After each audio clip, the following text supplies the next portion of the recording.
May isang ama na may dalawang anak. Isang araw, lumapit ang bunsong anak sa kanyang ama at sinabi, "Ama, ibigay niyo na po sa akin ang bahagi ng mana na nakalaan para sa akin." Sa kulturang Hudyo noon, napakasakit nito para sa isang ama. Parang sinasabi ng anak, mas mahalaga pa ang kayamanan kaysa sa buhay ng kanyang ama. Pero kahit masakit, ibinigay pa rin ng ama ang mana sa kanyang bunsong anak. Hindi nagtagal, umalis ang bunsong anak patungo sa isang malayong lugar. Doon, nilustay niya ang lahat ng kanyang yaman, sa luho, bisyo, kagaya ng pag-iinom ng alak, pambababae, nagdulot ito ng maling pamumuhay. Hanggang sa dumating ang panahon na naubos ang kanyang salapi. At kasabay nito, dumating ang matinding tagutom sa lugar na kanyang kinaroroonan. Dahil sa gutom, napilitan siyang magtrabaho bilang tagapag-alaga ng baboy. Isang trabahong lubhang nakakahiya para sa isang Hudyo. Umabot siya sa puntong naiinggit pa siya sa pagkain ng baboy. Ngunit wala man lamang nagbibigay sa kanya ng pagkain. Doon siya natauhan.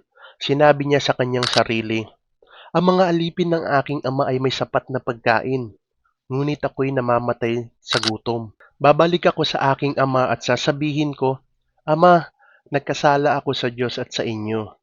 Hindi na ako karapat-dapat na tawaging anak ninyo. Gawin niyo na lamang po akong isa sa inyong mga alipin." At siya'y bumalik sa kanyang ama. Habang siya'y malayo pa lamang, nakita na siya ng kanyang ama. Hindi nagalit, hindi naghintay. Ngunit tumakbo ang ama patungo sa kanya. Niyakap siya at hinalikan. Umiiyak na sinabi ng anak, "Ama, nagkasala po ako. Hindi na po ako karapat-dapat tawaging anak ninyo." Ngunit hindi na siya pinatapos ng ama sa kanyang pagsasalita. Sinabi nito sa mga alipin, "Madali! Dalhin ang pinakamagandang damit at isuot sa kanya. Lagyan ng singsing ang kanyang kamay at sandalyas ang kanyang paa. Katayin ang pinatabang guya at magdiwang tayo." At sinabi ng ama, "Sapagkat ang anak kong ito ay patay na, ngunit muling nabuhay. Siya'y nawala, ngunit muling natagpuan."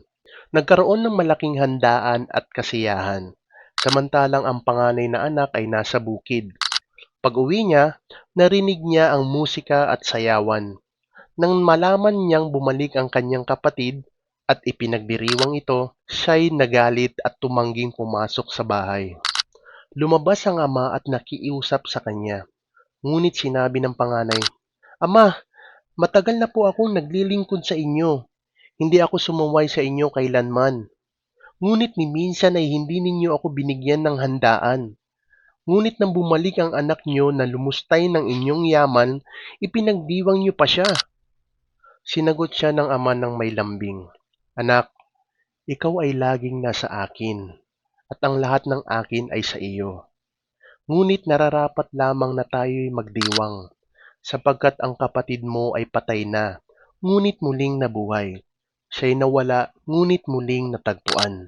At ito rin ay nasusulat sa Biblia, sa libro ng Awit, Kabanata 51, talata 17. Ang pusong nagsisisi at nagpapakumbaba ay hindi tinatanggihan ng Diyos. Ang kwentong ito ay pinapaalala sa atin na walang kasalanang mas malaki kaysa sa pag-ibig at kapatawaran ng Diyos. Kahit gaano pa tayo kalayo sa Diyos at naligaw, bukas pa rin ang kanyang mga bisig. Ang tunay na ama ay naghihintay, nagpapatawad, at nagmamahal. Mayroon tayong Diyos na hindi sumusuko. Habang ikaw ay papalapit pa lamang, siya ay tumatakbo na para salubungin ka. Hindi niya isinusumbat ang nakaraan mo, kahit gaano pa kabigat ang mga kasalanang nagawa natin. Hindi niya hinihintay na maging perpekto ka. Kung ikaw ay nawala, pwede ka pang matagpuan. Kung ikaw ay sugatan, pwede ka pang pagalingin. Sa tahanan ng Ama, may yakap na naghihintay. May biyayang sapat at may bagong simula para sa iyo. Lumapit ka lang, magtiwala at manampalataya sa Kanya ng buong puso. Mga katagumpay, naway marami kayong napulot na aral sa ating kwento.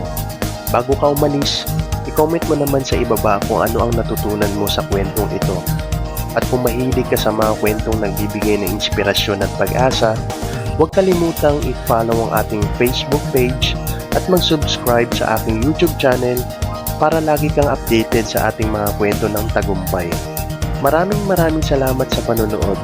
Dalangin ko na patuloy kang pagpalain ng Diyos.